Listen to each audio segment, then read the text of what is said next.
I'm going to preach a message tonight that has angered many, many, many churchmen. It has angered many of the older people. It has angered many of the youth. Many of the youth that I've preached this to have become fiercely angry.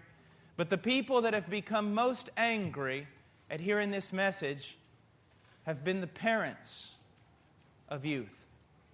I have found that there is something quite amazing among parents. That if they can get some sort of acclaim out of their children, that they profess faith in Jesus Christ, that they seem to hold on to that, and it gives them assurance and joy. And it seems that they're bothered anytime someone would come and question that claim.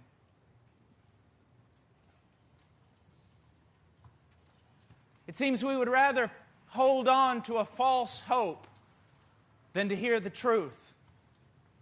There are many people who do not want to hear the truth because it will shake up the false hope they have that they're going to heaven when indeed they are not. There are so many people in Christianity, American Christianity, that believe themselves right with God, that believe themselves saved because they were told that by a preacher who should have spent more time studying the Bible and less time preaching. I hear people all over the world, and especially in this country, tell me that they're saved, and I ask them, how do they know that they're saved? Well, because they believe.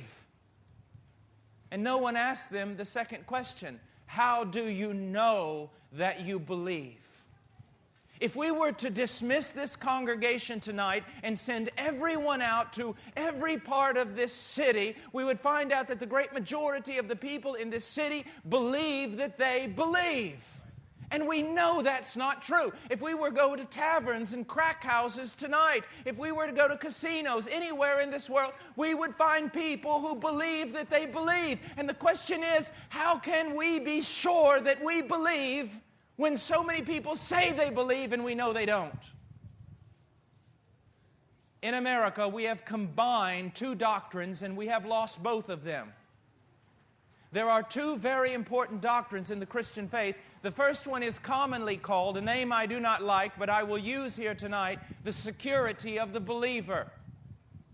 That every person who has truly believed in Jesus Christ is born again and they are secure. The very God who saved them will keep them saved. Security of the believer. But there's another doctrine of which we do not hear much about.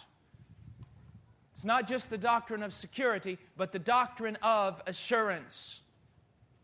It is true that every true believer is kept by the power of God. That's the doctrine of security. But the doctrine of assurance is this: how can you be assured that you're a true believer?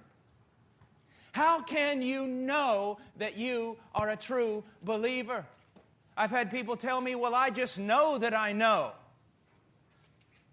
I tell them there's a way that seems right unto men. It leads to death.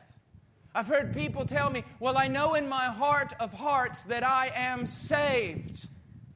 The Bible says that the heart is deceitfully wicked.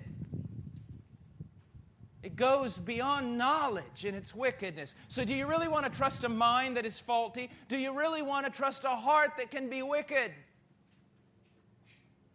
I've even heard people tell me, well, I know I'm saved because the preacher told me I'm saved.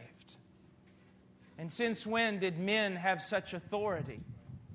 And then, the worst of all, I know I'm saved because I have walked with God.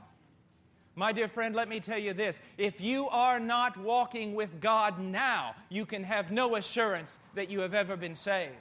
We are not teaching here tonight that if you walk with God and you're saved and then you stop walking with God, that you lose your salvation. What we're telling you is this: we have assurance that we have come to know Him, not just because one time we repented, but we are continuing to repent today. And it is not just that at one time we believed, but that we are continuing to believe today. And it is not just that one time we walked with Him, we continue to walk with Him today, because He who began a good work will finish it.